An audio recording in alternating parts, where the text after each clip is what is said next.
August నెల 19 సోమవారం రాఖీ పౌర్ణమి. ఆ రోజు అందరూ రాఖీ కట్టుకుంటారు. చెల్లి అన్నకి రాఖీ కడుతుంది,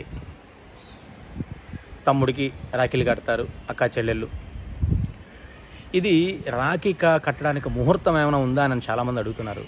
ప్లస్ ఆ రోజు ఏదో యోగం ఉందంట, ఆ యోగంలో రాఖీ కట్టకూడదంట పంతులు గారు, రావణుడికి శూర్పణఖ కట్టిందంట, అందు గురించి మనం కూడా ఆ రోజు రాఖీ కట్టకూడదంట, అది ఇదని చాలామంది చాలా రకాలుగా రూమర్స్ ఉన్నాయి.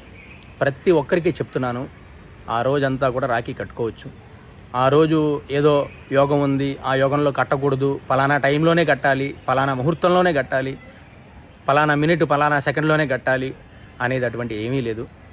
చక్కగా కట్టుకోండి, చక్కగా అందరూ స్వీట్లు తినిపించుకోండి, అన్నా చెల్లెళ్ళు అక్క తమ్ముళ్ళు చక్కగా రాఖీలు కట్టుకోండి, రాఖీ పండుగని గ్రాండ్గా చేసుకోండి.